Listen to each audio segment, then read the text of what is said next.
கூறிவிடுகிறேன். நாங்கள் செய்த பெரும் தவறுக்கு மன்னிப்பு கேட்கவே வந்திருக்கிறோம். இந்த முறையில் நாங்கள் எங்கள் வீட்டின் பெண்களை அடிமைகளைப் போல் நடத்தி வந்தோம். அவர்களுடைய மனதை புண்படுத்தினோம். நாங்கள் செய்த அனைத்து குற்றத்திற்கும் எங்களை மன்னிக்க வேண்டும் அண்ணா.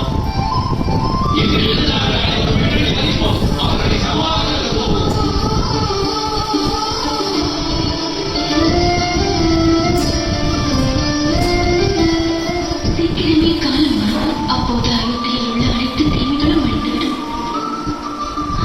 அதுதான் நம் குழந்தை இங்கு வர நல்ல நேரமாக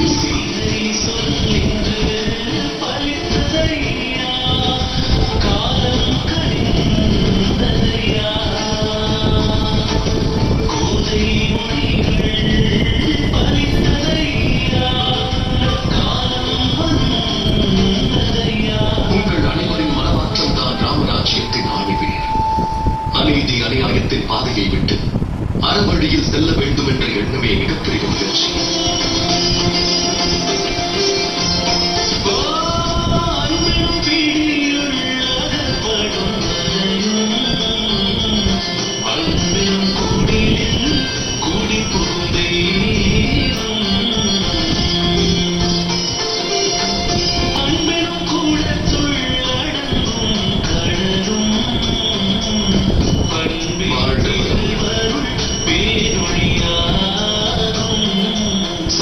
பெரிய தலைமுறையை முயற்சி செய்ய எதிர்கால தலைமுறையின் பண்பாடு மாறக்கூடாது என்று.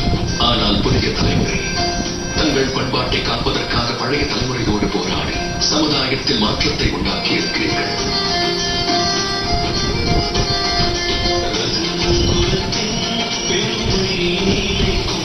உங்களை எண்ணி பெருமை கொள்கிறேன் மல்குசன். வருங்கால அயோத்தியின் புதிய தலைமுறையின் நாயகர்கள் உங்களைப் போல் தான் இருக்க வேண்டும். இந்த சமூகத்தை மேம்படுத்த சமூகத்தை எதிர்த்து நிற்கும் தைரியம் கொண்டவர்களாக இருக்க வேண்டும். உங்கள் இருவருக்கும் ஏதேனும் பரிசளிக்க வேண்டும். கூறுங்கள், உங்களுக்கு இணைய வேண்டும்.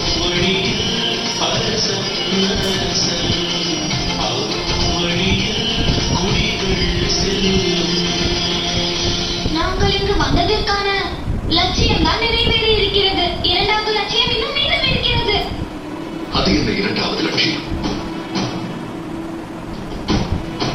கூறுங்கள் அவன் குசனே, நீங்கள் இங்கு வந்ததற்கான இரண்டாவது நோக்கம் என்ன? லட்சியம் என்னும் மரத்தை நம்பிக்கை என்னும் நீரை ஊற்றத்தான் வளர்க்க வேண்டும். ஆனால் பிரபு ராமா, உங்களுக்கு எங்கள் மீது சற்றாவது நம்பிக்கை வந்திருக்கும் அல்லவா? அதனால் அந்த நம்பிக்கையை மனதில் கொண்டு இன்னொரு முறை சரி என்று கூறிவிடுங்கள்.